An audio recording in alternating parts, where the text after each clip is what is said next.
Muy buenas tardes, hoy estamos en una nueva entrevista. Mi nombre es Francisco Vidal, tengo el gusto de estar con Luis Rivera, profesor de Historia Social del Deporte, gran escritor también, es licenciado en Comunicación Social y periodista deportivo. Hola, Luis. Hola Francisco, ¿cómo te va? Muy buen día. Bien, la verdad contento por tener esta entrevista. Sinceramente, creo que va a ser muy linda en cuanto a tu recorrido, ¿no? Tenés una historia bastante particular porque has escrito varias cosas, has trabajado en muchos lugares y eso creo que se rescata y está bueno charlar hoy sobre tu carrera. Bueno, te agradezco mucho por la elección y no sé si hemos hecho tantas cosas, pero la profesión me ha permitido sin duda incursionar en todos los terrenos que, no sé si que me propuse, sino que a veces hay puertas que se abren y uno las aprovecha. Claro. Y bueno, por suerte he podido recorrer bastante y articularlo con la docencia, que es algo que también me apasiona mucho. Comenzando un poco con tu vida, con tus inicios, ¿en algún momento vos, mejor dicho, en qué momento pensaste que ibas a estudiar periodismo deportivo o comunicación social? Eh, Solo pensé que iba a estudiar periodismo el día que decidí anotarme en la facultad. Hasta Claro. ese momento hice todo lo que un chico y adolescente haría para después ser periodista sin saber que lo iba a hacer.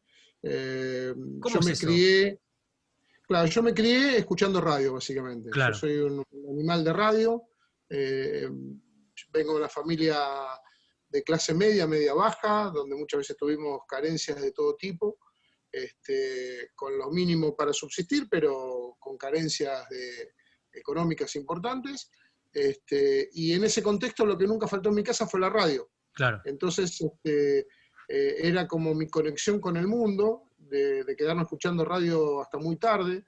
Yo tenía una radio, para los que somos grandes, eh, a ver, en principio decirle a todos los jóvenes que la radio no era como ahora, no tenemos los dispositivos entonces que tenemos ahora. Entonces yo Obviamente. tenía una radio que se llamaba, no, la marca era Noblex, el modelo era Carina, que era como una radio sofisticada, una radio muy importante, que me acuerdo la habían comprado en mi casa, y una de mis obsesiones era escuchar transmisiones deportivas. Entonces, en aquella época lo único que existía con continuidad era la oral deportiva en Radio Rivadavia, que era como la Biblia del deporte, pero había muchas transmisiones uruguayas, entonces yo con el dial jugaba a la noche, cuando la onda del sol permite que las ondas de AM de radio se transmitan con más facilidad, y me obligaba o intentaba encontrar siempre una radio nueva. Y después, en la escuela secundaria, siempre me las arreglé para leer el gráfico, Mira. que era el único gasto que podía hacer en mi casa fuera de comer y sacar los boletos para ir a la escuela. Entonces, entre el gráfico y la radio y algo que se pescaba por televisión, una época que solo teníamos 4 canales para ver y además era blanco y negro, con lo cual las transmisiones deportivas eran muy escasas. Y me había comprado, o en casa había un cuaderno, La Prida, de tapas duras, en el cual anotaba formaciones y hasta escribía como algunas Claro. crónicas de lo que después supuse que eran crónicas. Claro, Pero lo indirectamente bueno es vos que ya cuando yo terminé la trabajabas, ¿no? secundaria, no, yo te estoy hablando cuando era un adolescente, Claro, pero tenía digo, 13, vos, 14 años. digamos, estabas como dentro de esto de investigar el deporte, algo muy loco, porque pensé que vos no eras consciente de lo que hacías, digamos, vos lo hacías por No, diversión. además Francisco leía todo, absolutamente todo lo que me llegaba lo leía. Yo sabía quién era Vilas, sabía quién era Fangio, de Vilas te podía dar detalles de cómo jugaba, de sus superficies favoritas, de los torneos que había ganado. Era un apasionado del básquet, entonces sabía quién era el Beto Cabrera, que era el gran jugador de la selección de aquellos tiempos, sabía todo. Claro. Sin embargo, en la escuela, cuando me está llegando el momento de elegir una carrera, nos hacen un estudio de lo que se llamaba de orientación vocacional, que un Claro. poco te Sí, un test. ayudaba a definir qué era lo que vos podías estudiar, y me sale que era 95% compatible con carreras vinculadas a las ciencias duras, y más específicamente con la ingeniería. Y un poco por mandato familiar, mi papá trabajaba en un ministerio que tenía mucho contacto con ingenieros, me anoté en la carrera de ingeniería. Y a los 6 meses de estar estudiando, 7 meses, me iba muy bien, porque la verdad tenía mucha facilidad. Una tarde en un aula de la Facultad de Ingeniería y en 1 y 47 dije, ¿qué estoy haciendo acá? Y yo, si esto no es lo que me gusta.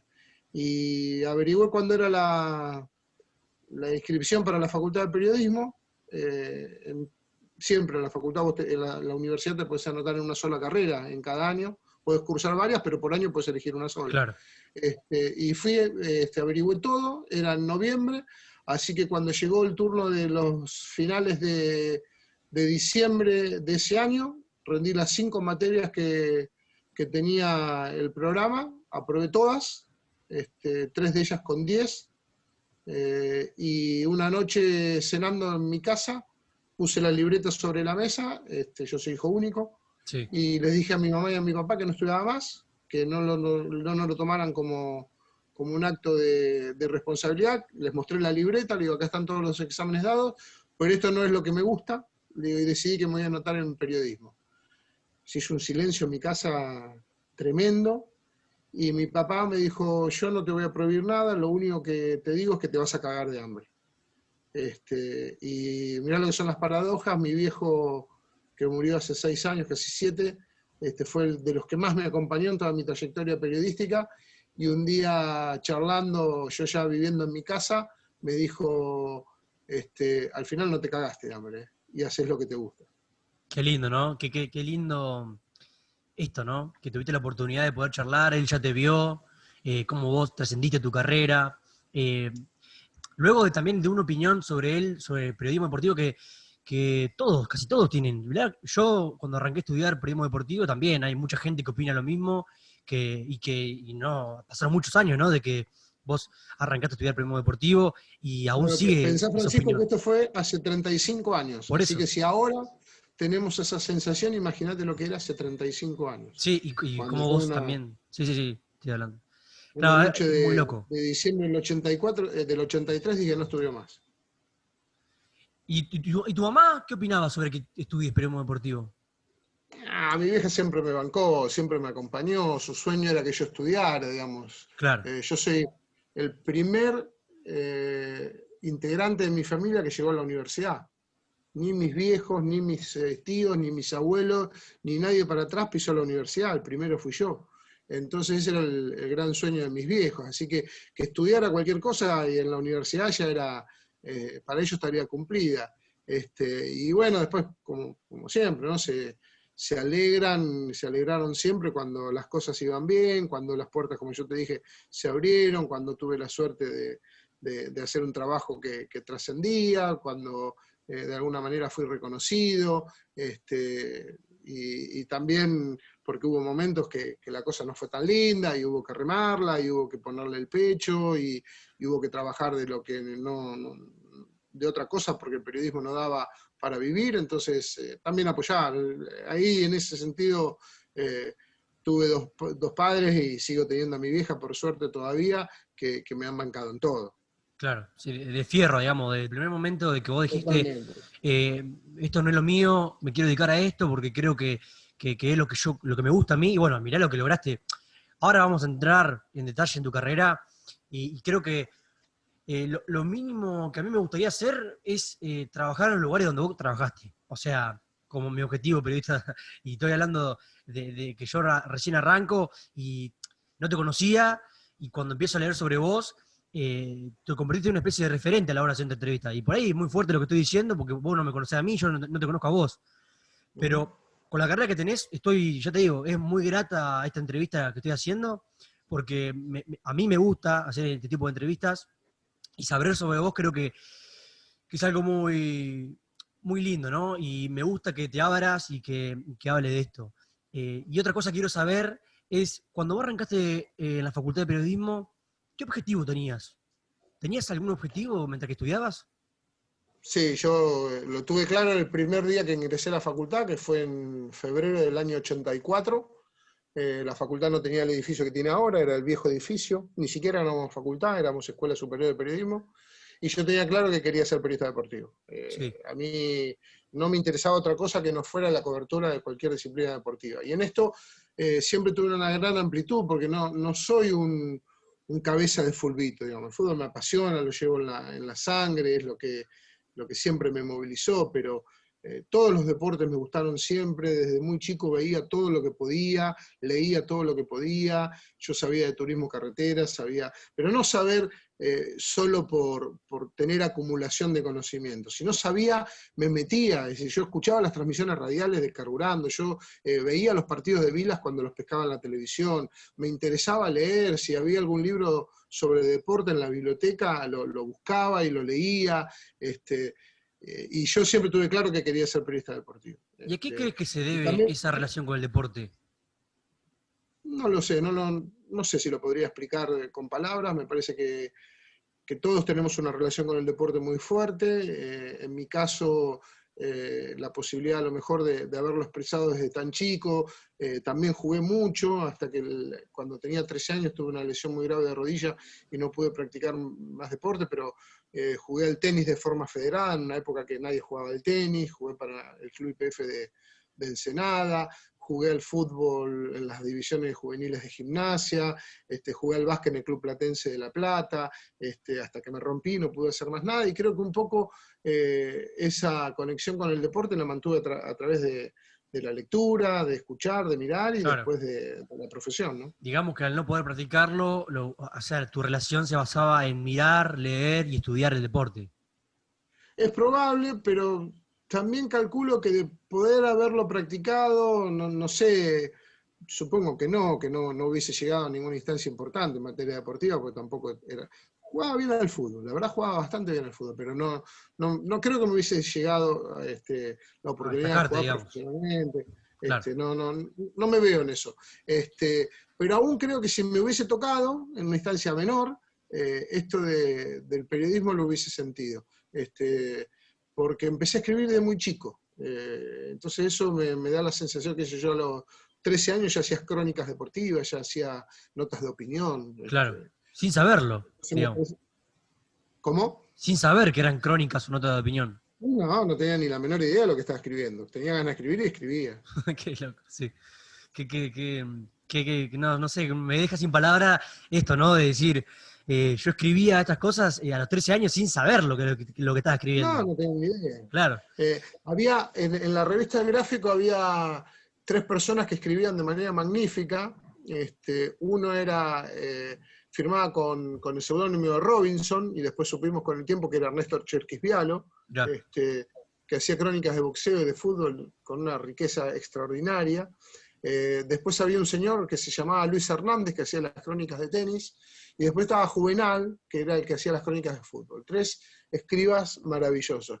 Y yo me acuerdo que de alguna manera los imitaba, digamos. Mirá Claro. qué irreverencia, ¿no? Porque los tipos eran plumas consagradas y yo quería parecerme a ellos. Y al mismo tiempo no sabía que estaba haciendo una crónica periodística, no tenía ni idea, pero yo Claro. agarraba mi cuaderno y escribía. Y mientras que estudiabas, no en la facultad, ¿trabajabas en alguna radio o algo? No, hice muy pocas cosas mientras trabajaba. Mi carrera fue muy accidentada porque al año de estar cursando, justamente por el hecho de cambiar de carrera, a pasarme de ingeniería a periodismo, a mí las Fuerzas Armadas me bloquean lo que era el permiso para estudiar y me obligan a hacer el servicio militar, que yo había salido sorteado y tenía que hacerlo. Con lo cual, después de mi primer año de carrera, me tengo que ir a la Colimba y me voy un año a Comodoro Rivadavia, con lo cual perdí todo tipo de contacto con la Claro. facultad. Vuelvo, hago mi segundo año y un amigo me dice, ¿te enteraste que estaban dando becas en Italia para estudiantes avanzados de la carrera de comunicación? Y yo no era todavía un estudiante avanzado porque había cumplido 2 de los 3 años. Pero bueno, ahí presenté todos los papeles, me gané la beca y me fui a vivir un año a Italia.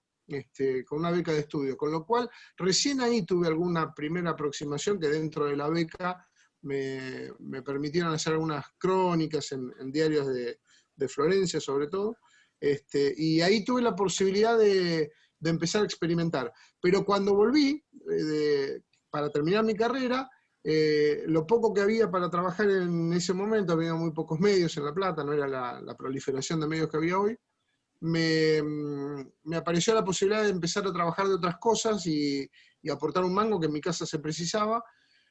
Pero en el año 88 un compañero de la escuela secundaria me dice que había la posibilidad de empezar a trabajar en Radio Universidad, y ahí fui. y estuve casi 2 años trabajando gratis porque no había ingresos para todos, hasta que de ahí sí se empezaron a abrir las primeras puertas, de ganar un manguito al principio, pero Radio Universidad fue como fue mi primera casa, obviamente, eso no hay Claro, ninguna trabajo duda, pero además formal, digamos. sí, tampoco tan formal porque no estaba contratado. Claro, Me invitaron a un programa, abrí la puerta y me metí. sí. Pero sí, Radio Universidad fue como la primera práctica. Y calculo que debe haber sido bastante osado, porque me mandé sin ningún tipo de preparación a trabajar en una radio y bueno, después por suerte me fue muy bien. Claro, a eso es lo que voy, ¿no? Por más que haya sido tu primera vez y sin tener nada de experiencia, digamos, informal, por así decirlo de alguna forma, vos ya tenías el oído de tanto escuchar también radio, tenías la práctica. Algo muy fantástico me parece esto que vos decís, tu carrera fue accidentada en varias partes, una fue la colimba, ¿no? Naval, mejor dicho, y vos te vas a Italia. Ujú. Eh, Fantástico, o sea, de repente te contás en otro país. Contame cómo fue esa adaptación en Italia. Bueno, mira, ahora todos estos días son muy especiales porque estamos en pleno duelo de lo de Diego, ¿no? Sí, Y yo llegué a Italia una semana después que Diego había salido campeón por primera vez con el Napoli. Con lo cual para mí son momentos muy especiales porque también me permite revivir cosas. Viste que todo el mundo cuenta anécdotas con Maradona. No, sí, yo tal cosa porque sí, Diego sí. me hizo tal cosa, porque. Bueno, yo no tengo contacto con Maradona, nunca lo tuve. Es más, trabajé en el Club Gimnasia 2 años y medio como jefe de prensa y me tuve que ir en un momento delicado y a los 3, 4 meses llegó Diego, con lo cual ni siquiera tuve la posibilidad de conocerlo personalmente. Pero lo que me pasó fue eso, que llegué a un país donde Maradona era el rey, donde Maradona de golpe había logrado lo que nadie había podido, hacer feliz a los pobres, haber emancipado al pueblo napolitano, hacer visible una ciudad que Italia un poco escondía. Y yo siendo un pibe de 21 años, llegué con toda esa carga, con las ganas de estar en un país distinto, de abrirme a un mundo que uno no conoce. Vos pensás, yo siempre trato de hacer esta comparación para que entiendan que no es el mundo de hoy el de entonces, porque hoy tenés internet y tenés comunicaciones. Yo me fui y en un año hablé 2 veces por teléfono con mi mamá y con mi papá, Uf, porque en casa no había teléfono, entonces para poder organizarme yo tenía que mandarles una carta y decirles tal día, tal hora los voy a llamar al teléfono de mi padrino, que él sí tenía teléfono. Entonces, todas esas cosas hacían que el mundo fuera otro, que digamos, si yo hoy tuviera que ir a vivirme a cualquier lugar del mundo, llego y sé cuáles son las costumbres, cuáles son los medios de comunicación, cómo tengo que hacer, tengo medios para ver a mi familia por celular. En esa época no había nada, pero la verdad fue una experiencia apasionante porque me parece que me terminó de formar como persona, ¿no? De arreglarte solo, estar en un país que no conoces a nadie. Por suerte tuve mucha gente que me ayudó, compañeros extraordinarios con los cuales me sigo hablando. Nada, un montón de cosas que te ayudan en esa etapa de la vida, pero fue como todo un desafío y atravesado por Maradona, porque creo que Diego, con todo lo que hizo, a quienes éramos argentinos nos abrió puertas que de otra manera no se hubiesen abierto. bueno, yo antes de arrancar la entrevista te dije y te estuve nombrando de que yo tenía una pregunta preparada a último momento, porque vos también lo nombraste recién, estamos en estos 3 días de duelo de Maradona, del fallecimiento, y bueno, se abre la puerta a esta pregunta ya que vos estuviste en Italia días antes de que él salga campeón con Nápoles. Y seguramente muchos niños y niñas no conocen quién es Diego Armando Maradona. Vos, como escritor, como periodista deportivo, investigador también, si tenés que describir a esos chicos y chicas quién es Diego Armando Maradona, ¿cómo lo describirís? Voy a tratar de no quebrarme. Eh, Diego Maradona fue el más extraordinario jugador de todos los tiempos. No hay ninguna duda de eso. Las generaciones como la tuya están cortados por la tijera de lo que es Messi. Messi es casi Maradona. Es un tremendo futbolista y probablemente el segundo mejor de todos los tiempos. Bueno, Diego era un poco más. Esa es la idea que ustedes tienen que hacerse. Todo lo que hace Messi Diego lo hacía en un contexto peor.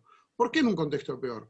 Porque las canchas eran peores, porque lo molían a patadas, porque no tenía la protección que tienen hoy los jugadores, de que los contactos físicos son más leales y las patadas son menos ostentosas.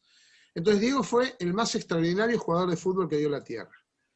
Pero al mismo tiempo, Diego, y esto se está escuchando mucho en estos días, pero no tengo más remedio que decirlo, siguió siendo ese pibe que nació de Fiorito. Un pibe que cuando llegó a la cima del mundo, su obsesión era seguir jugando a la pelota. A ver, yo no, apenas puedo con mi vida, no me siento en condiciones de criticar la de nadie, mucho menos la de Diego. Diego empezó a ser otra persona que no era Diego Maradona cuando tenía 15 años, porque a los 15 años ya tuvo una multitud de cosas alrededor que le impidió ser un pibe, un adolescente, un joven, un novio, un amigo. Ya no fue nada de todo eso, fue Maradona. Ese mito que se empezó a construir el día que alguien dijo que ese pibe jugaba bárbaro a la pelota, y vaya si jugaba bárbaro. Entonces, fue el más extraordinario jugador de todos los tiempos, representando al sector popular del que venía. Nunca dejó de ser un pibe de la villa, Maradona. Con todo el oro del mundo, con las camisas más caras, con los relojes de $20.000 en la muñeca, pero siguió siendo eso, un rebelde, un tipo que era leal con sus compañeros. Yo he tenido la suerte de convivir con gente que estuvo cerca de Diego, y siempre te decían lo mismo: Diego se ponía contento cuando te veía. No, a ver, yo soy muy amigo de Pedro Troglio, escribí su biografía, tengo una relación entrañable. Y Troglio, que fue muy chiquitito al lado de Maradona como jugador y como personaje del fútbol, pese a ser un monstruo, te dice, yo llegaba a jugar contra él, por ejemplo, cuando estaba en Italia, y en vez de ponerme contento yo porque lo veía él se ponía contento porque me veía a mí. Dice, entonces, esas cosas que tenía Maradona, que todos los que estuvieron cerca hablan bien de él, no los que tenían intereses de estar cerca, los que estaban cerca, son dos cosas distintas. Te hablan de que nunca perdió la calidez, el don de gente, el jugarse el pellejo por el otro. Diego, siendo poderoso, eligió pelearse contra el poder, y creo que nunca se lo terminaron de perdonar eso. ¿Por qué Diego no es personaje de la FIFA? Porque no quiso, porque no lo sintió. ¿Por qué no es embajador del mundo? Porque desafió a los poderosos, porque se metió con el Papa, porque se metió con la Iglesia, porque dijo que los de la FIFA eran corruptos, porque dijo que Grondona era un corrupto, en los momentos de que eso no se podía decir. Entonces, fue y es el más extraordinario jugador de todos los tiempos, y es un tipo que nunca renegó de sus orígenes. Yo sé que vos lo viviste tanto acá en Argentina como en Italia, como vos lo dijiste, ¿no? ¿Cómo fue que te enteraste sobre la muerte de Maradona y qué sentiste en ese momento cuando te enteraste que se había ido un histórico jugador? Estaba acá mismo, en esta silla donde estoy sentado hablando con vos ahora, trabajando, corrigiendo. Mira, estaba corrigiendo trabajos finales de la materia de Historia Social del Deporte, de compañeros tuyos. Sí. Y en un momento veo un tuit de alguien que dice, se descompensó Diego, están yendo ambulancias para su casa. Y me comunico con un compañero, con Nico Bosa, que trabaja en la red, y le pregunto a ver qué sabe, y me dice, hablé con Martín Arévalo, el periodista de la red de Teis Sport, que es muy amigo, o era muy amigo de Diego, y me dice, parece que la cosa es complicada. Y me voy rajando, yo estoy acá en el quincho de mi casa, en el fondo, y me voy rajando para el comedor donde tengo el televisor.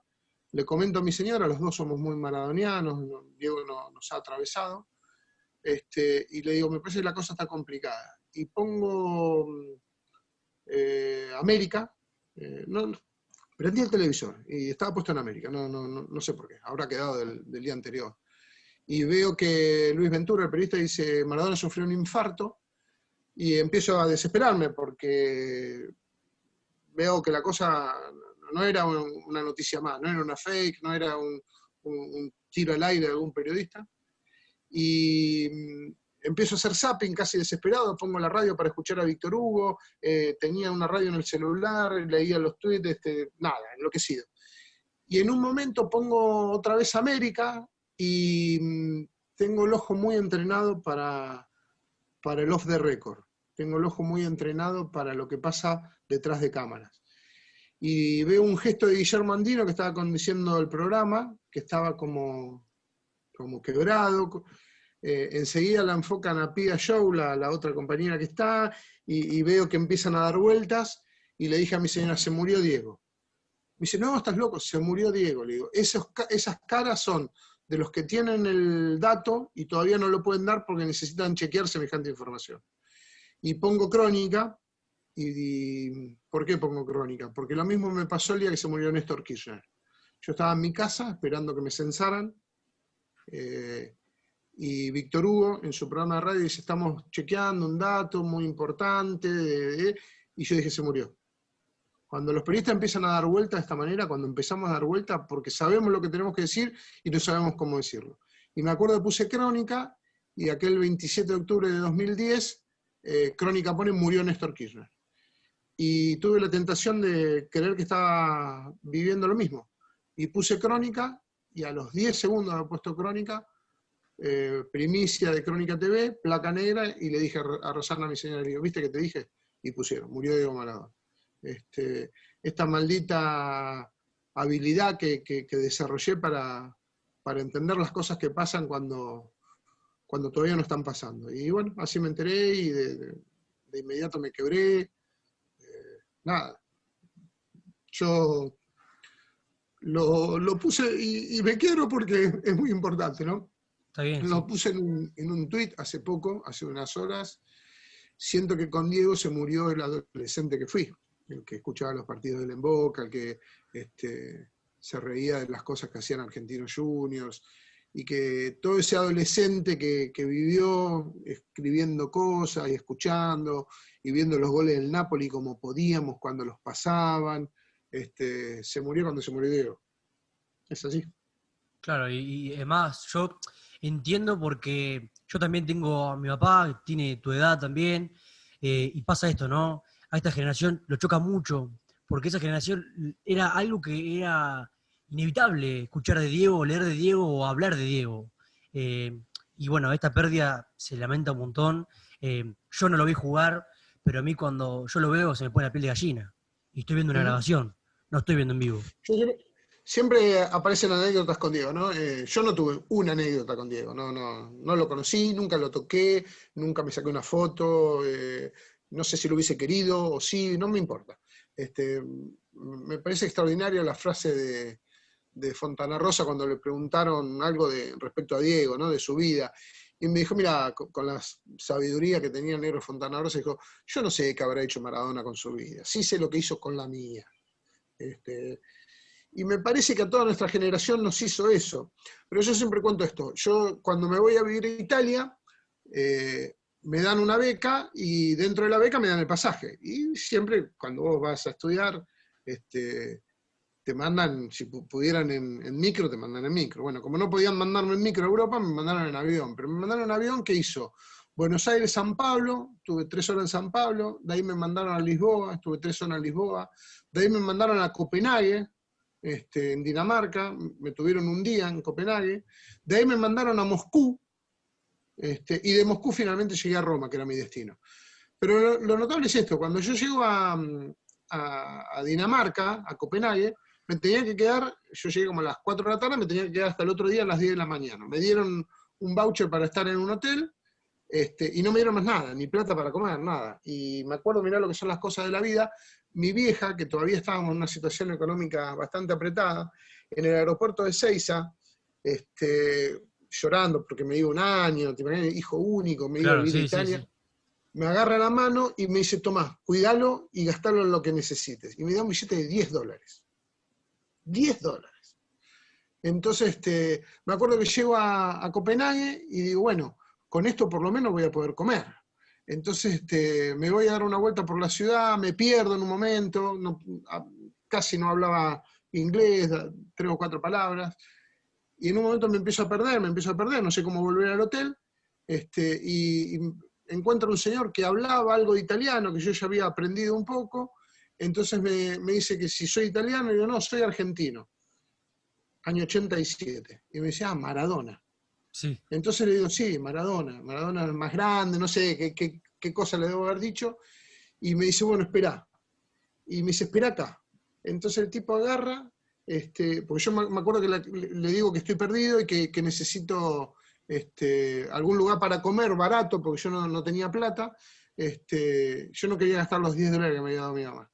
Entonces el tipo me dice, espera acá, un danés, que hablaba algo de italiano. Sí, sí, sí. Entonces el tipo a los 5 minutos viene con un paquete y me trae un sándwich de jamón y queso que había comprado al lado y una botellita chiquitita de coca de vidrio que nunca más en mi vida vi ese tipo de botellita. Y me dice, te lo mandan Maradona. Y me pregunta en qué hotel estoy y me lleva hasta el hotel, no encontraba el camino de regreso al hotel, estaba a 3, 4 cuadras. Bueno, esas cosas hacía Maradona. Entonces, para nuestra generación es un poco todo eso. O sea, Maradona te dio de comer en un momento re difícil. Indirectamente, Sí, y además en un lugar impensado. claro. O sea, porque llegaste ahí de remoto, digamos, porque ni sabías que iba a llegar a ese lugar, te perdiste No, y de la nada pasan estas cosas, ¿no? Algo muy loco. Bueno, hablábamos de tu primer trabajo, lo extendimos un montón, está muy bueno. Pero volviendo, retomando con las preguntas, hablábamos de tu primer trabajo en Radio Universidad y ujú. quiero preguntarte en cuanto a tu vocación, cuando empezaste a trabajar, si fue muy difícil o crees que es muy difícil para un periodista deportivo arrancar a trabajar en alguna radio o en algún medio. Sí, siempre es difícil porque es algo para lo que no estamos preparados,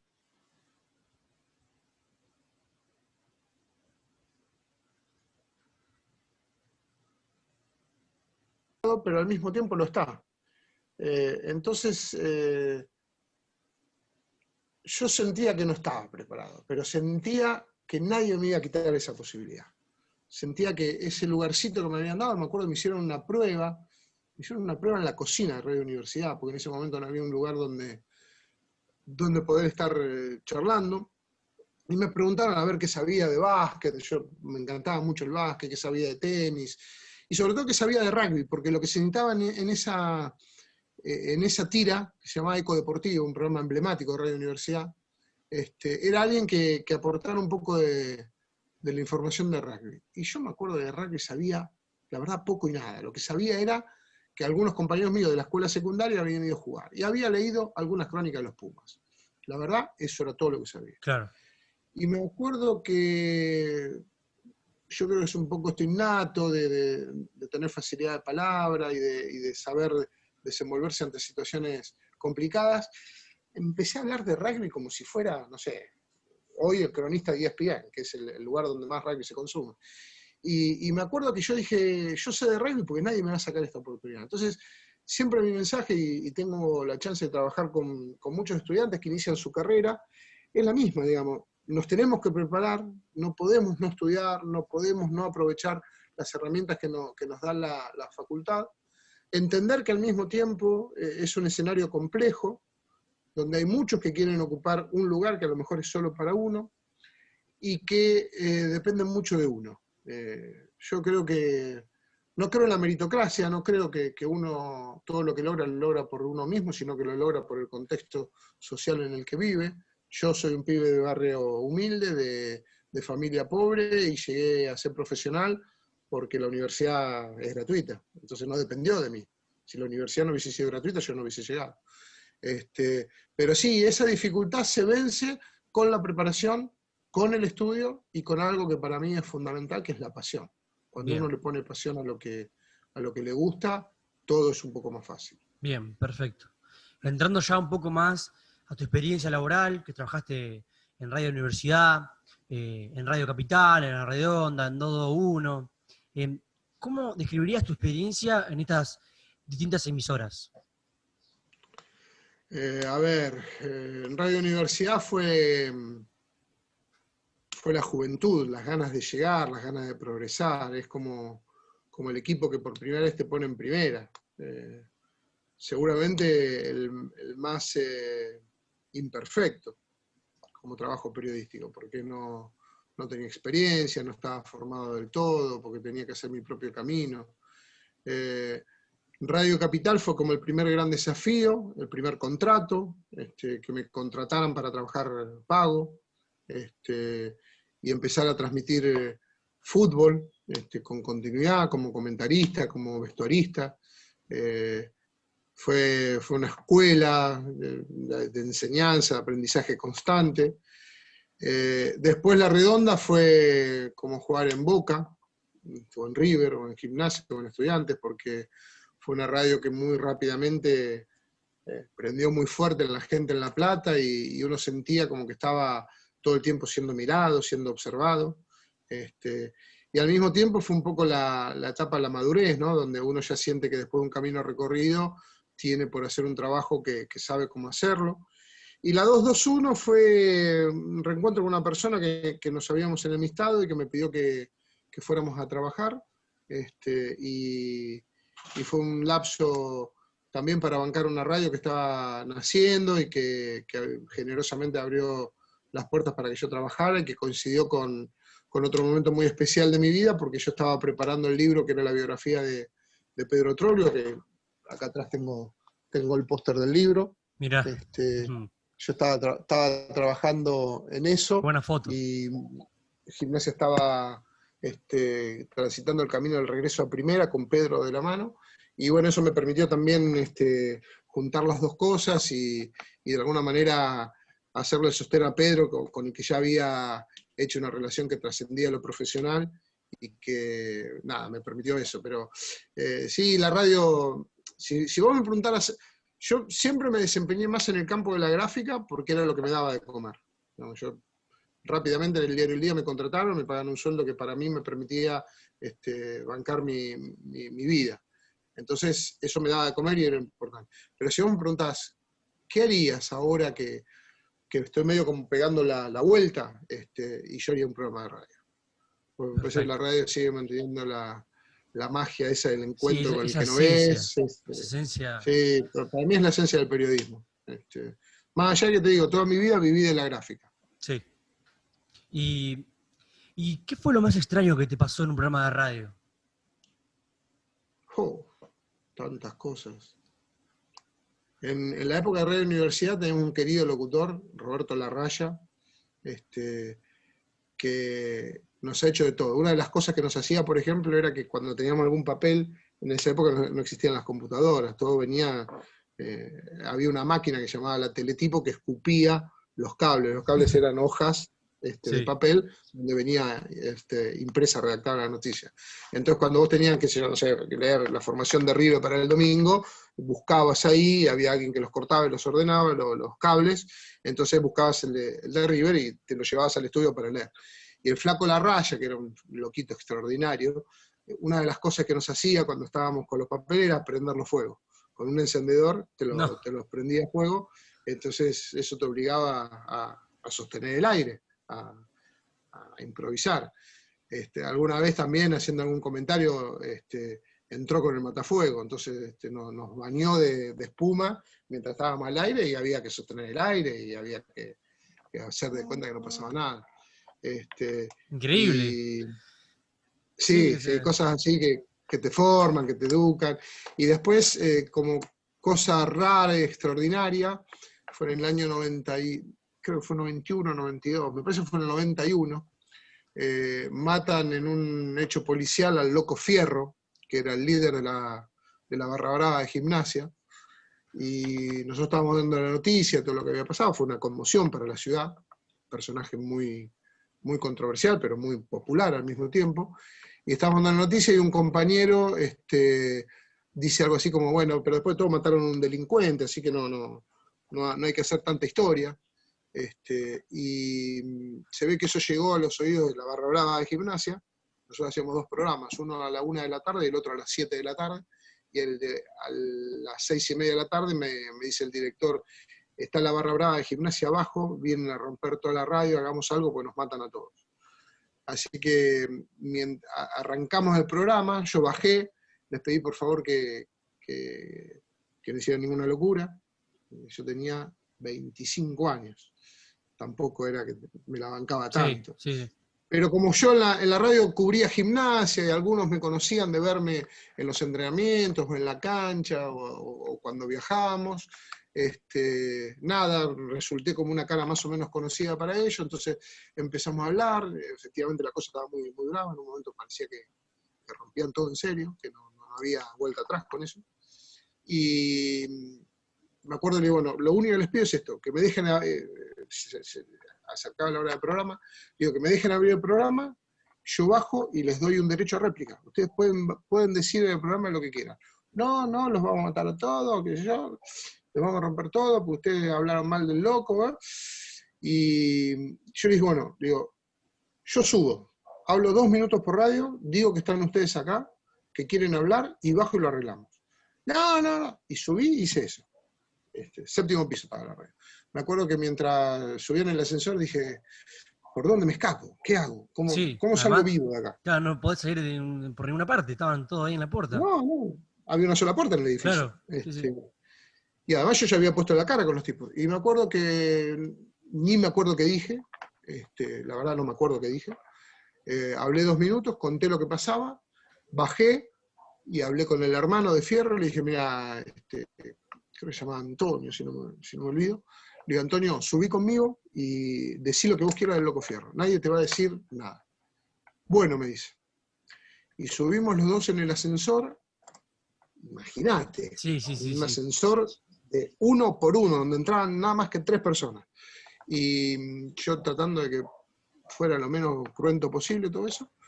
Y lo senté en el estudio ante la negativa de mis compañeros que decían que no había que hacerlo.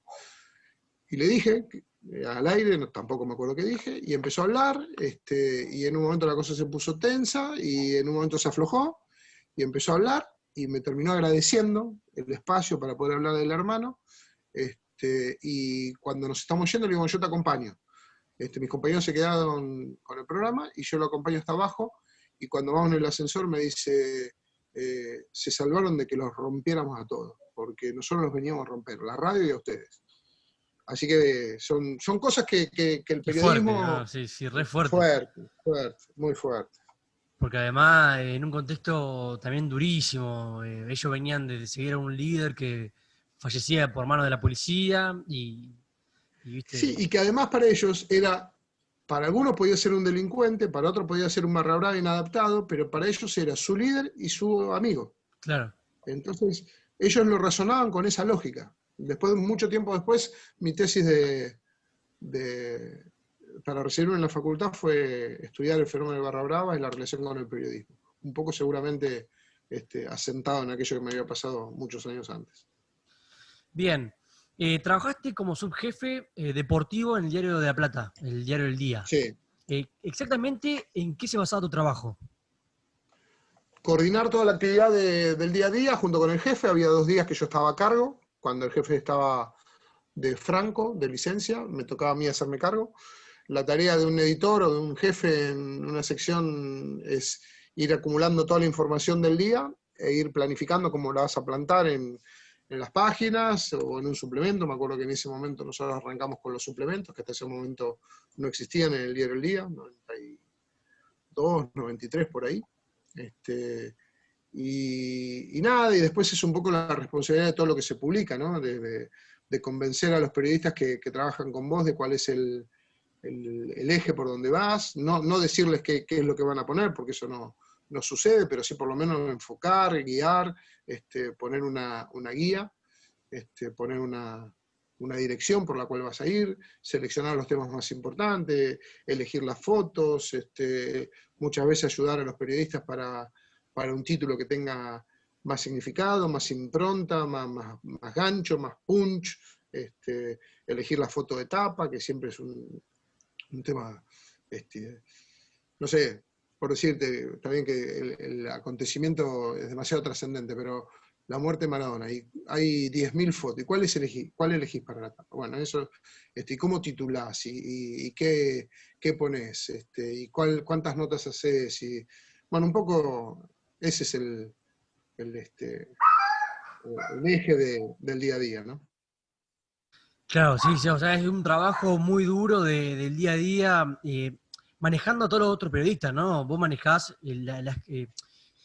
como vos decís, ¿no? Vos enfocás al periodista en cuál es el tema más importante y lo vas guiando, digamos, de una forma, ¿no? Claro, mira, yo te pongo un ejemplo. Acaba de renunciar Sebastián Méndez, que era ayudante de campo de Diego Maradona en Sí, Gimnasia. Entonces hoy tenés, si vos cubrieras la información de Gimnasia, hoy tenés varios frentes, que mañana tienen que jugar un partido, que acaba de perder a su entrenador, que además se llamaba nada más y nada menos que Diego Maradona, que tenés un plantel destruido anímicamente, que acaba de pedir no jugar la fecha y lo obligan a jugar, que el entrenador que podía asumir la responsabilidad muerto Diego acaba de renunciar, que tenés que buscar un nuevo entrenador. Fíjate todas las aristas que se abren sí, sí. para lo que normalmente debería ser el anuncio de que mañana jugaba. Bueno, vos tenés que compatibilizar todo eso, armonizarlo, En buscar qué una es lo más sola noticia. importante, o en dos, o en tres, ahí está la riqueza del trabajo, y una vez que vos más o menos tenés claro y decidirlo, poner al periodista en la misma sintonía. Che, Claro. mira, vamos, por ahí para el periodista lo más importante hoy sigue siendo Maradona, y para otro lo más importante sigue siendo que se fue Méndez, y para otro es el entrenador que se empieza a rumorear que puede venir. Bueno, la decisión es del coordinador, del editor, del jefe. Y bueno, ese es un poco el Claro, trabajo. ahí es como, es la mano fuerte, digamos, es la última decisión, la última palabra. Yo siempre pongo el ejemplo, es el director técnico de fútbol, que tiene Perfecto. 11 jugadores y dice, bueno, hoy vamos a jugar de esta manera. Bien. Y cada jugador juega a su manera, digamos, o sea, Después cada jugador respetando, juega. claro, Claro, el habilidoso gambetea, el rústico marca, el que corre, corre, pero el que decide cómo se juega es el editor. bien, me gusta ese ejemplo. Formaste parte del primer programa televisivo deportivo en La Plata. Eh, ¿Cómo nació el proyecto Equipo Deportivo? Una locura absoluta. Para aquellos tiempos y lo sería también para estos. En 1992, la empresa que tiene entre sus medios al diario El Día había comprado una señal de televisión que se transmitía no por cable, porque había perdido la licitación, la empresa que había ganado la licitación era otra, pero se transmitía por lo que hoy llamaríamos la televisión digital, que era un decodificador que vos tenías en tu casa y una antena que captaba la señal que se transmitía desde un lado. Dentro de ese contexto, la empresa logra comprar los derechos del fútbol, que en ese momento los vendía a torneos y competencias. Con lo cual, para toda la zona del Gran La Plata, donde el cable no llegaba, porque todavía no estaba toda La Plata cableada, era la única posibilidad de ver el fútbol, sobre todo Gimnasia de Estudiantes. Entonces se empieza a hacer una suscripción masiva, la gente de la periferia, de los barrios más alejados del centro, empieza a comprar este paquete televisivo, y al director del diario, al dueño, se le ocurre hacer un canal deportivo, en el cual se transmitieran los partidos y además hubiera programas de otro tipo. Y dentro de esa locura, nos convoca a algunos periodistas y nos dice, vamos a hacer un noticiero deportivo para contar la actualidad deportiva de la ciudad y reforzar la idea del canal de deportes.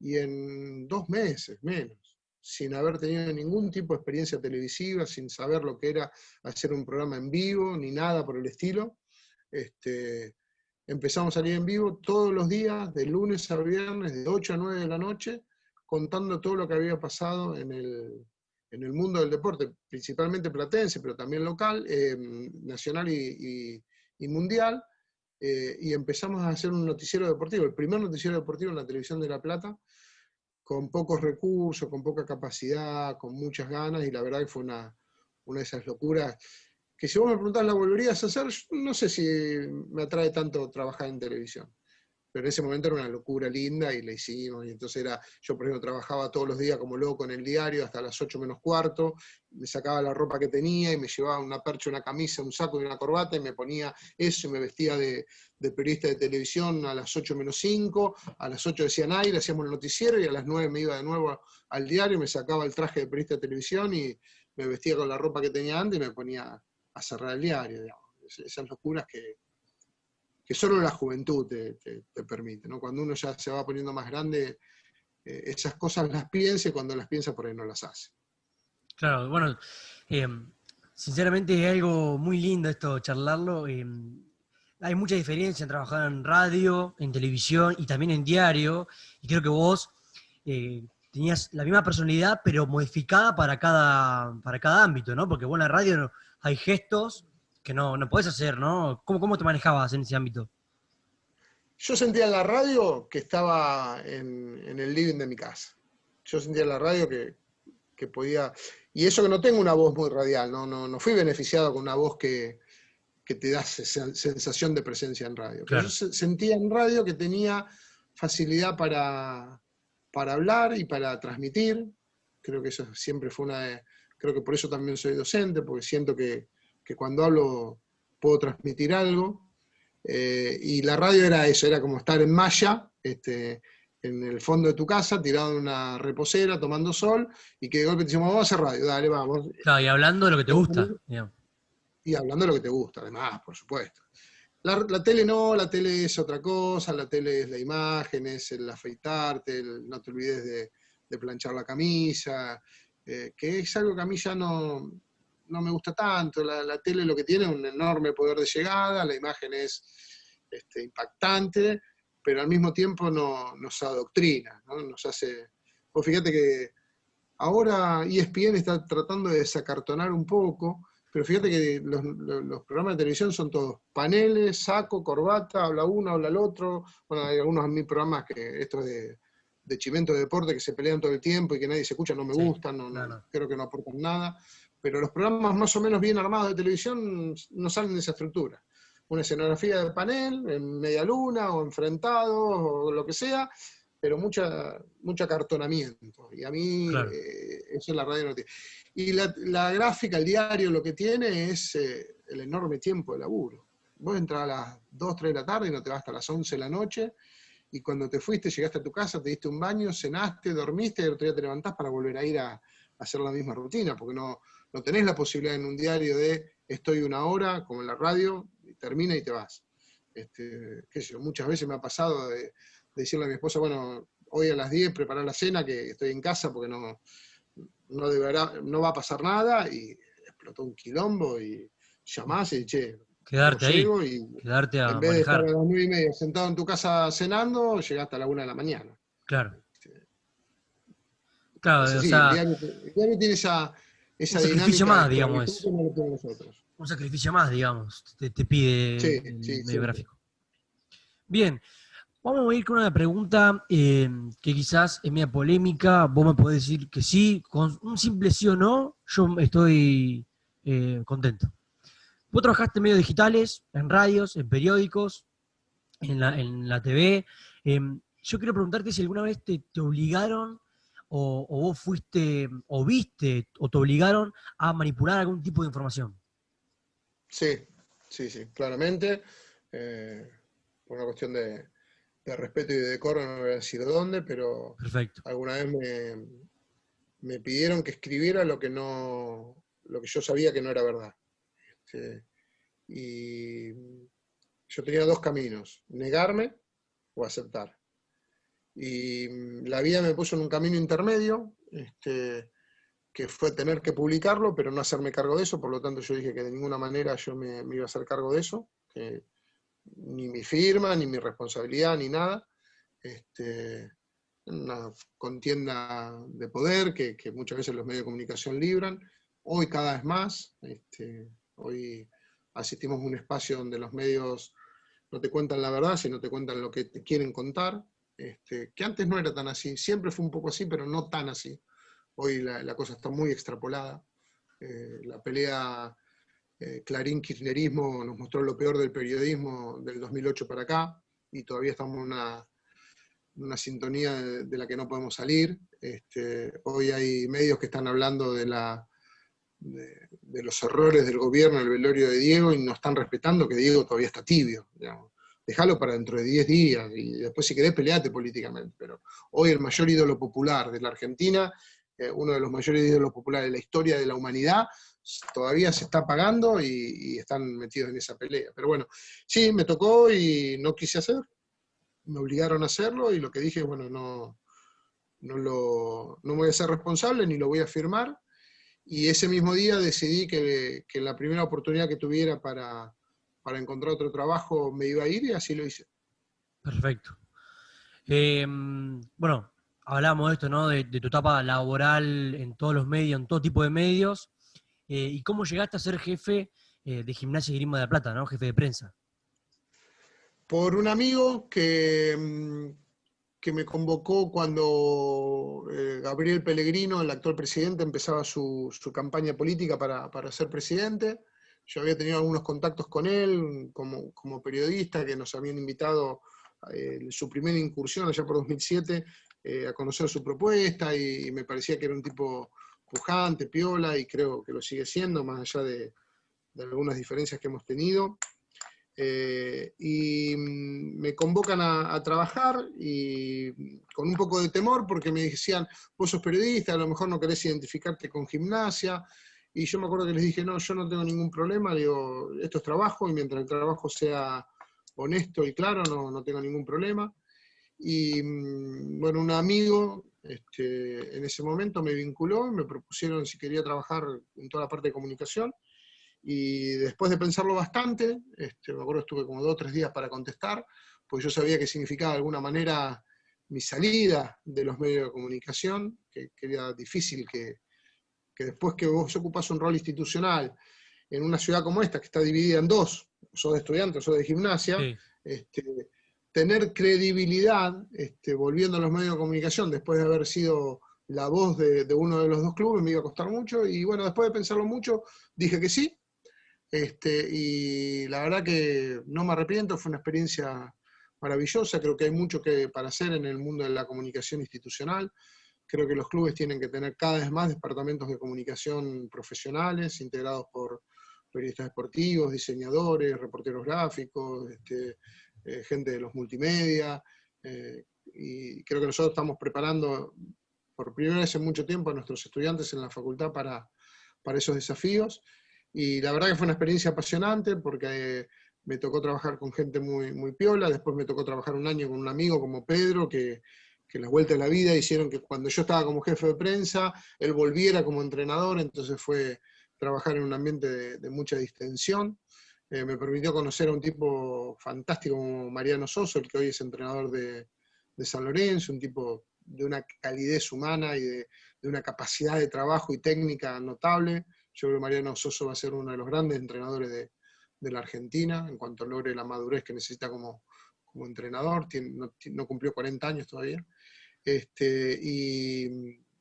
Y bueno, nada, una experiencia riquísima, que terminó mal porque me hicieron salir cuando creo que no merecía salir, pero bueno, digamos, esas son cuestiones que en algún momento se subsanarán o se arreglarán.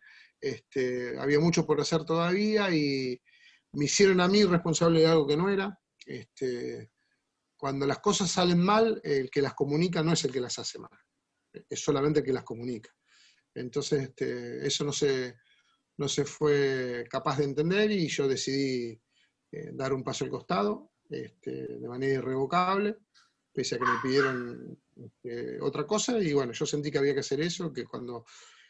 Yo creo que las cosas en las relaciones humanas son como las cosas de cristal. Cuando se rompen, vos las puedes arreglar, pero se nota que se rompieron.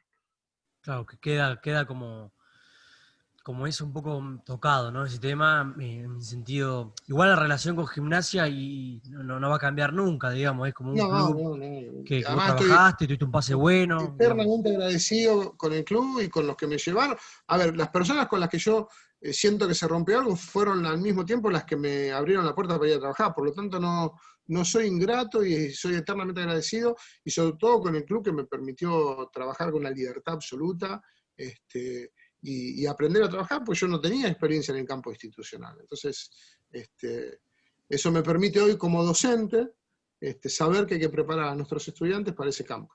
Perfecto. Bueno, hablábamos de tu paso por Gimnasia, de ser jefe de prensa, que debe ser un trabajo muy parecido al que hiciste en el diario El Día, ¿no? Digamos Sí, así, de pero acá manejar. con un agravante, que cuando vos sos el jefe de prensa de un club, sos la voz del club. Y estás hablando por un colectivo tan grande, tan inmenso, que tenés que ser excesivamente cuidadoso, muy celoso de lo que decís, de cómo lo decís. Yo, por ejemplo, me ponía en la piel de los chicos que estaban ocupando mi lugar ahora con todo esto de Maradona. ¿Qué decía Gimnasia? Y la verdad creo que lo manejaron maravillosamente bien toda la parte institucional del club, porque la comunicación ha sido sentida, cuidada, cálida, de agradecimiento a la figura de Diego, sin ningún golpe bajo, sin aprovecharse de nada. Pero cuando vos hablás en un club, vos sos el club, vos estás Claro, hablando por el club. Hablas por cada socio, por cada hincha, por los empleados, por los jugadores, por los deportistas. Es muy bravo. Por eso yo creo que mirá que tuve mucho trabajo de mucha responsabilidad, pero nunca como sentí tanto peso en la responsabilidad como cuando fui jefe de prensa del Club Gimnasia. perfecto. Bueno, se anexa esta pregunta con tu trabajo en gimnasia, que tuviste tu paso con Troglio también, y fuiste alguien que escribió la biografía de Pedro Troglio. ¿Por qué y cómo nace escribir su biografía? Nace por un hecho desgraciado. Un amigo nuestro, un grupo de amigos que tengo, tuvo una nena, fue papá en el año 2005, de una nena que nació con una discapacidad muy severa y necesitaba hacer un tratamiento que le salvara la vida apenas naciera. Y efectivamente cuando nace con una enfermedad que se llama leucodistrofia, que nada, le costó la vida, murió hace poquito, creo, este año, este año murió. Vivió mucho más de lo que se pensaba que iba a vivir, pero bueno, con una discapacidad muy severa, muy, muy grave, y que se pensaba que no podía tener solución, y efectivamente no la tuvo, nunca hubo cura para eso. Y cuando Aníbal, el papá de Carola, nos cuenta esto, con un amigo, se nos ocurre empezar a hacer algunas movidas como para juntar guita y que la podían ir a tratar a Carola a Estados Unidos, que parecía que había un tratamiento que le podía dar una mejor calidad de vida. Entonces, yo a Pedro lo conocía de su época de jugador, ya estaba como entrenador en gimnasia, y me dice, ¿podrás hablar con Pedro para conseguir unas camisetas autografiadas por los jugadores, que podamos hacer unas rifas y con eso juntar algunos mangos? Sí, le digo, no hay ningún problema. Entonces le digo a Daniel, mi amigo, le digo, mira, vamos a hacer una cosa, negro, venite vos conmigo, a Estancia Chica, lo vamos a ver a Pedro y creo que no va a tener problema. Pedro se estaba yendo de pretemporada a Pinamar, un invierno de 2006, no me olvido más, hace un frío bárbaro, y lo vamos a ver, y cuando lo vamos a ver le digo, mirá Pedro, le digo, venimos por esta propuesta, qué sé yo, y le digo, yo vengo nada más que como interlocutor, porque soy el que te conozco, pero Daniel te quiere hacer una propuesta. Entonces Daniel le dice que si le podía conseguir 2 o 3 camisetas autografiadas por los jugadores para hacer una subasta, una rifa, y Pedro se queda dice, sí, yo te las consigo, y dice, ahora nos estamos yendo de pretemporada, al otro día se iban de pretemporada a Pinamar. Me dice, nos estamos yendo, dice, pero cuando vuelvo te las consigo, quédate tranquilo, contá con eso. Y nos quedamos, ya está, ya teníamos la tarea cumplida, y Pedro se va como para el auto, y cuando está yendo se frena y dice, pará, dice, podemos hacer otra cosa. Y me dice, nosotros ahora nos vamos, dice, pero cuando volvemos, ¿por qué no, me dice Pedro, dice, ¿por qué no hablás vos con el club, que los conocés a los dirigentes, y les pedís a ver si no podemos armar una movida en el polideportivo? Había 3 o 4 jugadores que habían llegado en ese momento. Por ejemplo, me acuerdo que se había producido la vuelta de Gulbin Pietro, que era un refuerzo importante en ese momento para Gimnasia. Me dice, y presentamos los nuevos jugadores en el polideportivo, cobramos una entrada, hacemos un partido benéfico, cobramos una entrada y toda la guita esa que recaudamos se la damos a la familia de la nena. Perfecto.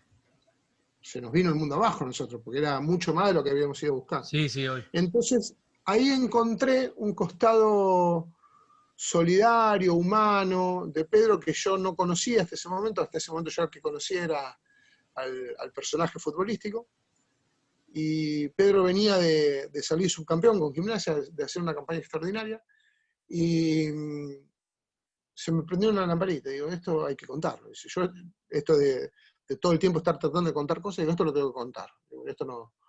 La gente tiene que saber que Gimnasia tiene un entrenador que tiene esta sensibilidad. Nada, Pedro se encargó de llamar uno por uno a todos los jugadores, trajimos los mellizos que estaban en Boca, no me acuerdo si estaban, sí, estaban en Boca, vinieron los mellizos a jugar, lo trajimos Leandro Cufré que jugaba en México, no me acuerdo, qué sé yo, imagínate la cantidad de ex jugadores de Gimnasia que vinieron ese día. Sí, Tuvimos que hacer increíble. como cuatro equipos porque no alcanzaban para jugar. Una jornada, Entonces, digamos, inolvidable. sí, sí, 4.000 personas metimos en el polideportivo, explotaba, no entraba más gente. Entonces, cuando terminó el partido, yo le voy a agradecer a Pedro. Me dice, bueno, cuando quieras venir, te estás, así charlamos, qué sé yo. Como, nada, afianzando el vínculo después de todo eso que nos habían movilizado. Y me acuerdo que vine y dije, este tipo se merece un libro. Y lo hablé con mi esposa y le dije, me voy a poner a hacer un libro. Y una locura, yo no sabía nada. Y me acuerdo que los 2 o 3 días, voy un día a Estancia Chica, a agradecerle todo, no me acuerdo si le llevábamos algo de regalo, pero estábamos todos muy contentos por lo que había pasado, y no me animaba a decirle, porque no sabía si iba a querer. Y me acuerdo que esperé hasta el último momento, y ya cuando se iba a subir al auto para volverse a la casa, le digo, Pedro, pará, una última cosa. Le digo, se me ocurrió esto. Y Pedro me miró como si le estuviera diciendo que era una locura. Y nada, le dije, se me ocurrió hacer un libro sobre tu vida. Y Pedro, que es un loco de la guerra, me dice, bueno, dale, ¿cuándo empezamos? Le dije, cuando vos quieras. Y ahí empezamos a juntarnos todos los sábados que él estaba concentrado, yo me iba y como a él no le gusta dormir la siesta, a la hora de la siesta nos juntábamos una hora y pico, ponía el grabador y empezamos a hablar de su vida y me contaba cosas. Y así fueron como, no sé, 6 o 7 sábados seguidos que lo hicimos. Y a él le empieza a ir mal futbolísticamente en Gimnasia. Y en marzo del 2007 lo echan. Y yo agarré, y no te digo que hice un bollo de papel, porque no, escribí en la computadora, pero en mi interior hice un bollo de papel y tiré el libro a la basura. Lo dejé. Y nunca más lo toqué. Yo en el medio me separé de la que en ese momento era mi esposa, conocí a mi segunda esposa. Pedro se fue a Independiente, de Independiente se fue a Cerro Porteño de Paraguay, estuvo 1 año y pico en Paraguay, salió campeón, se volvió a Argentino Junior, se fue, no me acuerdo a dónde ya, qué sé yo, a dónde se fue. A otro país me parece que se fue, en el medio. Y Gimnasia desciende, Gimnasia deportivamente hace todo para el diablo. Y a mí me contratan, yo estaba trabajando ya en el diario Diagonales, y me contratan una semana para trabajar en el equipo de prensa de los torneos juveniles bonaerenses. Me voy a Mar del Plata a trabajar, Gimnasia jugaba un día a la tarde con Instituto en Córdoba, Gimnasia pierde ese partido, lo echan a Osvaldo Ingrao, que era el entrenador, y esa misma noche me llama Pedro y me dice al celular, y me dice, quiero que sepas vos, dice, me llamaron para ir a Gimnasia, ¿cómo están las cosas? Y yo le cuento que estaban para el diablo, penúltimo en el torneo de la B Nacional, con un equipo limitado. Y me dice, mirá que voy, Le digo, vos estás loco, Pedro. Le digo, venís a arriesgar tu prestigio. Me dice, no, yo voy, por Gimnasia voy. Y al otro día me entero que las negociaciones eran formales, y cuando vuelvo de Mar del Plata de trabajar, a él ya lo habían contratado. Y no le dije nada del libro. Y él empieza a ganar, el equipo que era un desastre, faltando 6 fechas estaba a 6 puntos de pelear por el ascenso, con un equipo que era imposible. Pero Pedro lo había acomodado todo, y dije, si este loco hace el milagro. Y no, hubo 2 partidos que Gimnasia tenía que ganar, y que si los ganaba se ponía ahí en la pelea, los empata los 2 y no le alcanza. Y él renueva el contrato con Gimnasia, no renueva, seguía siendo el técnico, él sabía que en ese primer campeonato por ahí no le iba a alcanzar, y cuando está preparando el equipo para el nuevo campeonato, me dice, mira que yo voy a hacer todo para ascender, así que no seas cagón y haz el libro. Y le digo, bueno, dale, vamos. Le digo, tu desafío es que Gimnasia ascienda, y el mío es escribir el mejor libro posible sobre tu vida. Y empezamos a laburar, Gimnasia empezó a andar bien, ganaba, llenaba estadios, la revolución Pedro. Y me acuerdo que se para el torneo por el verano, Gimnasia ascendía en 3 y estaba cuarto, pero se veía que venía bien, Y durante todo ese verano, en la pretemporada, le digo, Pedro, le digo, vos vas a estar mucho tiempo al pedo en Estancia Chica, concentrado, le digo, vamos a terminar el libro. Dale, vamos. Entonces, durante todo el verano, yo me iba 2, 3 veces por semana y le llevaba cosas que había escrito y él las miraba y le gustaban, algunas me pedía cambiar, había cosas que habían cambiado en su vida, y termino todo el periodo preparatorio, yo ya casi con el libro terminado. Lo que me faltaba era el final feliz de Gimnasia volviendo a primera, como para tener la excusa de la presentación del libro. Y en el primer partido, después de la pretemporada, Gimnasia va a Junín a jugar con Sarmiento, hace un partido extraordinario. El Bochi Lich, que debe haber pateado 177.000 penales y los hizo todos, ese día erra un penal con el partido 0-0. En la jugada siguiente, al que el Bochi erra el penal, yo te digo, debe haber sido el único penal que erró en su vida. Sarmiento le hace un gol, Sarmiento le gana y Gimnasia queda fuera de los puestos del descenso. Vine a mi casa y le dije a Rosana, mi señora, le digo, no hago más el libro. Ya está, hasta acá llegué. Siento que le traigo mala energía a Pedro Oliver. Y mi señora lo llama a Pedro y le dice que lo que había dicho yo. Entonces Sí. Pedro me llama y dice, vos sos un boludo. Y nada, ahí empieza a ganar y a ganar y a ganar, y el equipo es una tromba que le gana a todos. Y bueno, yo fui terminando el libro, y el día que Gimnasia asciende, yo trabajaba en Diagonales y trabajaba en la 221 Radio. Yo no fui a Córdoba, me quedé trabajando acá. Gimnasia terminó el partido como a las 5 de la tarde, ascendió, La Plata fue una locura, la gente de Gimnasia descargó un montón de cosas que venía guardando. Me acuerdo que encaminé toda la edición del diario Diagonales, me fui a la radio a hacer un programa especial, volví al diario, cerré todo, mandamos el diario a imprenta como a las 12 de la noche, y llegué acá a mi casa como a la 1, y esa madrugada, entre la 1 y las 6 de la mañana, le di el último perfil al libro, cerré con el capítulo que lo ponía Pedro en el umbral de Gimnasia, la historia más linda de Gimnasia, y me acuerdo se lo mandé al editor y dije, acá está el libro. Y como a los 20 días lo presentamos en el Teatro Argentino con 2.000 personas, unas cosas esas locas que solo genera Pedro, y fue una experiencia maravillosa. ¿Y qué opinó Pedro cuando vio el producto final de su vida? Le encantó, le encantó, le encantó. Yo le hice firmar a él un libro, mi libro, su libro firmado por él. Generalmente los que firman los libros son los que lo hacen. Bueno, en este caso es al Claro. revés. Yo le pedí que él me lo firmara y me pone algo muy rico, y quiso regalarle un libro a mis viejos. Mi papá ya estaba muy enfermo, fue de las últimas cosas que hizo mi papá públicamente, ir al Teatro Argentino, y le dedicó el libro a Nilda y Alberto, mis viejos, y les puso algo así como agradecido por el hijo hermoso que hicieron, que es mi amigo, una cosa así, y eso a mí me llenó de orgullo. Un genio con todas las palabras, Pedro. Un fenómeno. Bien, no solamente ha escrito esta biografía, sino que también varios artículos en libros sobre la historia social del deporte, ¿no? Que cabe la Uh-huh. redundancia, vos trabajás en una materia que se denomina así, ¿no? Historia social del deporte.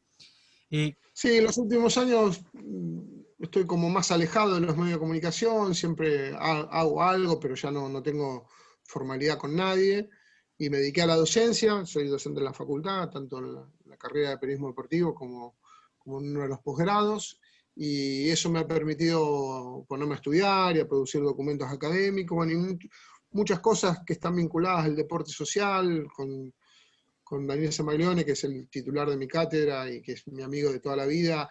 Estamos trabajando mucho con eso, con colegas de todo el continente, sobre la importancia que tiene el deporte como medio de inclusión, que hay deportes que hacen que los pibes y las pibas se sientan mejor y que les da oportunidades a aquellos que no las tienen.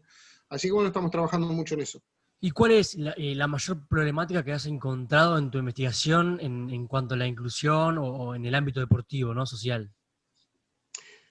Dos, una es la falta de políticas públicas, que cuando el Estado se retira de generar estas políticas para que todos y todas puedan practicar deporte, se hace muy difícil. Quedó muy claro en los 4 años del macrismo, donde prácticamente el deporte quedó reservado solo para aquellos que podían practicarlo, que tenían la posibilidad de pagar una cuota social o que tenían recursos para hacerlo. Y la otra es el rol preponderante de los clubes. La Argentina es un país que le debe toda su matriz deportiva a los clubes de fútbol. No a los clubes de fútbol, a los clubes sociales. Al barrio que vos vayas, en cualquier barrio de la Argentina, hay un club social y deportivo que hace que 10, 15, 100 o 200 pibes y pibas puedan practicar deporte, sin importar si van a ser figuras, si van a ser Maradona, Ginóbili, Del Potro o lo que fuera. Solo por el hecho de que esos pibes puedan practicar deporte y se sientan un poco mejor en la vida. Yo rescataría esas dos cosas, que el Estado juega un rol fundamental y que las políticas públicas son determinantes para que el deporte sea un método de inclusión, y el rol de los clubes sociales. Bien, perfecto. Y por otro lado, estás escribiendo un libro que tiene que ver con los juegos populares, ¿no? Esos juegos tradicionales de Argentina. ¿Cómo nace, ¿no?, escribir sobre estos juegos? Y si crees, en realidad, ¿por qué están desapareciendo estos juegos populares? Por la tecnología, por la modernidad, porque hoy es más cómodo para los adultos que los pibes jueguen en la computadora y no que jueguen en la calle o en el barrio o en la plaza. Entonces hay un montón de prácticas que se van perdiendo. Qué sé yo no sé si los pibes juegan a la bolita hoy. Juegan ¿cómo se llama este juego? Al Minecraft. El Minecraft. Y yo no sé si los pibes saben lo que es el rango. Yo me pasé toda mi infancia jugando al rango. ¿Qué ¿Sabés que es? necesitamos para Yo, jugar al rango? Nada. mirá que yo no soy tan viejo, digamos, me refiero a esta época, ¿no?, del rango, pero yo en la secundaria jugaba al rango, Claro. educación física. Y creo que ahora no sé Bueno, y además, si se toca mucho. no sé, la verdad no sé, al matasapo, al hoyo pelota, no sé, tanta, mira, justo acá tengo una libretita donde voy anotando cosas. Mira, yo anoté el rango, la bolita, la figurita, el valero, la payana, el yo-yo, la carrera de embolsado, la mosca, el hoyo pelota, escalpo, las bases, que es un juego muy propio de La Plata, el matasapo, el carrito con rulemanes, no sé, tantas cosas que por ahí no tienen que ver con el deporte, pero que tienen que ver con Juegos populares. la actividad física, con la recreación, con el generar lazos sociales.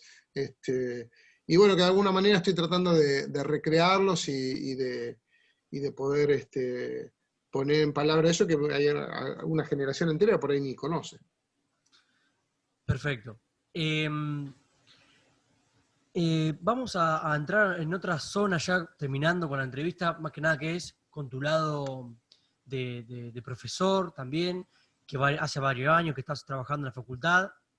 Y que por ahí, ¿cuál es la idea que buscas proponerles o incentivar a los jóvenes cuando vos das una clase? ¿Qué es lo que querés lograr en esos jóvenes? Mira, yo di varias materias en la facultad. Di un taller de seminario de periodismo deportivo cuando no estaba la tecnicatura todavía. Después hace muchos años di la materia gráfica, lo sería todo lo que tiene que ver con escritura. Después di periodismo deportivo 1, periodismo deportivo 3 y hace 5 años que estoy dando historia social del deporte. Siempre el objetivo es el mismo: despertar la curiosidad del estudiante, despertar la necesidad de aprender, dejarle cosas. A veces lo que le dejas a un estudiante es un concepto teórico, a veces un libro, a veces un autor, a veces una idea, a veces la responsabilidad de prepararse para una clase, a veces la posibilidad de hacer un trabajo que, mira, me pasó ahora que estoy corrigiendo los trabajos finales, un estudiante de la extensión ex-ESMA en Capital me pone: profe, la verdad, nunca pensé que iba a ser un trabajo tan lindo. La idea era indagar sobre la vida de un club de barrio. Bueno, esas cosas son las que uno como docente busca, que el estudiante tenga la posibilidad de descubrir cosas que no descubrió en otro ámbito. Y yo te digo, a veces es un concepto teórico, no sé, damos un autor como Bourdieu. Bourdieu es un sociólogo francés de una producción académica densa, pesada, no es fácil estudiar a Bourdieu. Bourdieu tiene un concepto que dice que el deporte no es el mismo para todas las clases sociales. Dice que no hay un deporte para cada clase social, pero que una clase social se apropia de determinados deportes. Entonces los hijos de los ricos pueden practicar cualquier deporte y los hijos de los pobres pueden practicar el deporte que tienen a mano. Bueno, si nosotros somos capaces de transmitir ese concepto de Bourdieu, y que por eso entiendan por qué el fútbol es un deporte que practicamos todos, ya está. Yo Perfecto. ya, como diría que yo ya gané, porque estamos entendiendo por qué el fútbol tiene una matriz popular, o por qué hay deportes que todavía siguen siendo para unos pocos. ¿Por qué la gente no practica equitación? Y porque tener un caballo cuesta una fortuna de guita. Entonces es un deporte para una clase social alta. Y esa clase social alta está cómoda porque no vienen los negros a joder. Claro. Entonces, bueno, si nosotros somos capaces de romper esa dinámica de pensamiento y dejarle esas cosas, las cosas están cumplidas. Después hay otros ámbitos en la facultad donde aprenden a escribir, a narrar, a expresarse oralmente, a hacer una crónica, a la historia del fútbol, la historia del básquet. Bueno, nuestro espacio es ese. Perfecto. Y obviamente vos como docente, al dar toda tu clase, ¿no? Y tratar de cumplir tu objetivo, ¿no? Que es lo que acabas de contar, ¿fue difícil acostumbrarte a la teleeducación? No, no me fue difícil. A ver, me fue más difícil despojarme de la idea de extrañar el aula que de adaptarme a la tecnología. A ver, esto que estamos haciendo nosotros ahora, de poder comunicarnos a través de un teléfono, yo lo vengo haciendo con los estudiantes de 4 o 5 cursos distintos desde el mes de agosto hasta ahora. Claro. ¿Me trajo problemas? Sí, claro, que no todos estuvieran, que no todos tuvieran buena conexión, que nadie me respondiera porque le estaba hablando a una cámara que sabía que del otro lado estaban, pero que no podían hablar. ¿Extraño el aula? Sí, la extraño, claro. Extraño poder, Francisco, ¿entendiste? Y Sí. mirarte. Entonces yo, cuando te miro, sé si me entendiste o no. Entonces, si no me entendiste, te lo vuelvo a decir. Pero no me costó la... Es más, creo que la teleeducación llegó para quedarse y que algunas prácticas van a ser así. Porque vos entonces a lo mejor a un pibe que vive en cualquier provincia de la Argentina no lo obligás a venirse a vivir a La Plata a estudiar periodismo, sino que algunas cosas las puede estudiar desde su casa. Entonces, creo que se abre un abanico de cosas que nos van a modificar, que no van a ser igual que antes. Sigo diciendo que el aula es el lugar por excelencia para estudiar, porque eso en el ida y vuelta entre docente y alumno. Sí, el contacto físico también cambia mucho. Es Sí, esencial. eso todavía no se inventó nada que lo haga mejor. Pero no me costó. Estoy cansado, sí. Llegó el final del año con, qué sé yo, no me gusta levantarme en mi casa y ponerme una zapatilla de un jogging para venir a dar clase al quincho y después volver a mi casa. Me gusta agarrar, tomarme el tren, ir hasta la facultad, ver a un alumno, encontrarme con un profe, con un colega. Pero bueno, entiendo que la pandemia nos pasó por arriba, que era la forma que está. Y además me siento orgulloso que la facultad haya sido capaz de resolver un despelote fenomenal como el que tuvimos, de la manera que lo resolvimos. Que por supuesto será perfectible, que por supuesto tendrá cosas para mejorar, pero periodismo siempre es un lugar donde las cosas se solucionan y se hacen con sentido de inclusión. Bien, perfecto. Por otro lado, en 2007 y 2008 estuviste participando en el plan de estudio de la Tecnicatura en Periodismo Deportivo. ¿A qué apuntaba ese plan? A tantas cosas. En principio, a sostener la idea de que era imprescindible la enseñanza del periodismo deportivo en la facultad. Que estábamos dejando un campo libre para que algunos vivos se aprovecharan cobrándole a los estudiantes una cuota exorbitante para enseñarles mal lo que la facultad podía enseñarles bien y gratis. Entonces, nada, fue un enorme esfuerzo desde el desconocimiento también, porque hemos cometido 1000 errores, por eso los planes se van mejorando y se van adecuando y se van perfeccionando. Pero bueno, era también un desafío de tipo político, de demostrar que la facultad podía tener eso que algunos reclamaban y que algunos trabajábamos incansablemente. Vos pensás que cuando yo estudiaba, por ejemplo, hace 30 años o 40 años, no, 30, 25,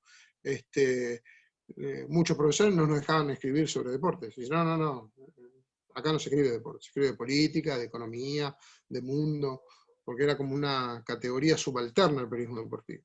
Bueno, hoy tenemos la primera carrera pública y gratuita de todo el continente, que cada año recibe más estudiantes, que ya empezó a poner a sus egresados en lugares de de privilegio, que le permite a muchos pibes que de otra forma no hubiesen podido llegar a la universidad, llegar y graduarse y buscar su trabajo y tener su título.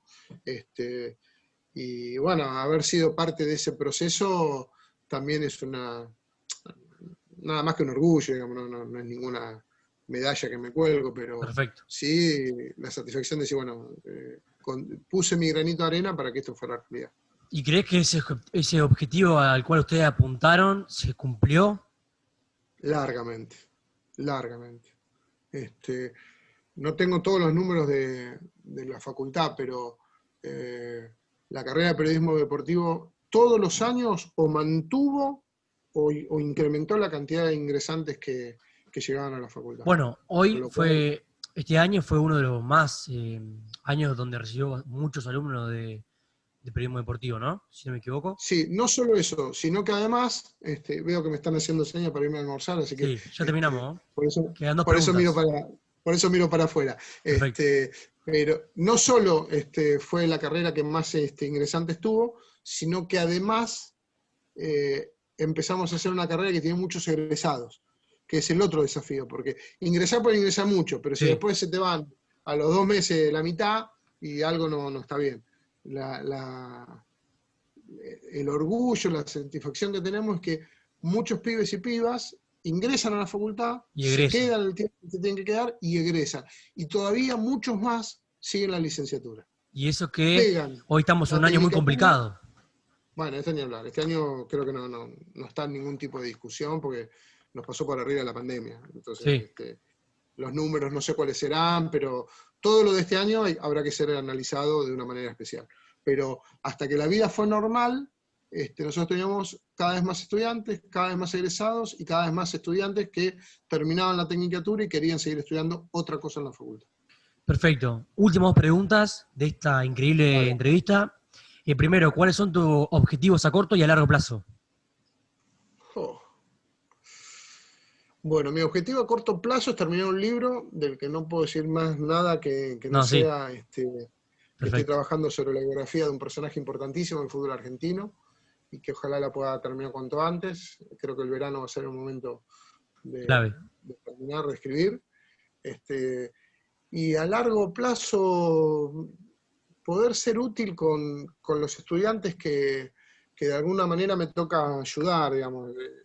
Yo siento que los que hemos transitado un camino en el mundo del periodismo y tenemos una conciencia de clase y de lo que significa la universidad, estamos obligados a retribuir eso. Yo soy periodista, soy licenciado, soy docente porque la facultad me dio, porque puse mucho de mí, sí, claramente, pero porque la facultad me dio todas las herramientas. Entonces, lo que Perfecto. otros colegas no hicieron conmigo, que no me ayudaron, muchos sí, pero otros no me ayudaron, o me pusieron trabas, o me hicieron las cosas más difíciles, nosotros en la facultad lo tenemos que hacer. Por eso yo muchas veces me paso de rosca cuando digo que sí a todas las propuestas de los estudiantes. ¿Podemos hacer cosas? Sí, dale. Y después a veces digo, uy, no tengo tiempo, ¿para qué me metí en esto? Pero bueno, es una forma de retribuir. Entonces, si pudiera ser un objetivo a largo plazo, poder ser útil en eso, me gustaría. Y después seguir escribiendo. A mí me Bien. gusta escribir. Me gusta escribir. Bueno, y la última, me tenés que describir a Luis Rivera en tres adjetivos. Oh, difícil eso.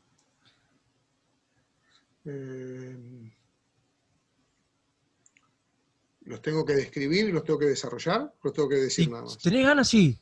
Depende de cómo vos quieras. Si querés nombrarlo y nada más, perfecto. Y si querés abarcar un poco más, está bienvenido sea. Apasionado, seguro. Tengo pasión por lo que hago. En cada proyecto que me meto lo hago con cuerpo y alma.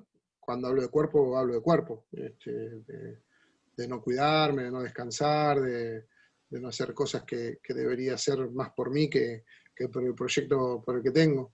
He estado días sin dormir porque tenía que hacer un determinado trabajo y lo ideal sería que hubiese dormido y que después me hubiese levantado con más pila para seguir haciendo ese trabajo. Claro. Así que apasionado seguro, me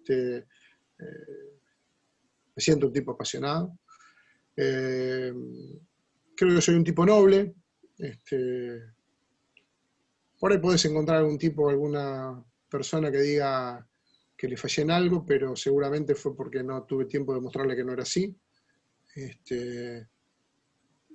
Soy un tipo que generalmente soy más generoso de lo que son conmigo, por eso me defino como un tipo noble. No soy de ocultar cosas, de no decirlas. Cuando las tengo que decir, las digo. Y a eso me ha traído muchos problemas, a veces hasta proscripciones me ha traído. Yo en el diario del día soy mala palabra porque un día dije las cosas que tenía que decir. Y, por ejemplo, yo hice una presentación de un libro con 2.000 personas en el Teatro Argentino, y en el diario del día no salió una sola palabra. Claro. ¿Por qué? Porque me había ido a trabajar a otro lado. Bueno, no importa. Pero yo sigo siendo generoso y sigo retribuyendo todo lo que me dio el diario del día, que durante casi 20 años me permitió solventar mi vida, tener mi casa y tener una vida más o menos acomodada. Así que bueno, yo diría apasionado, seguro, noble, seguro. Y si tuviera que elegir una tercera...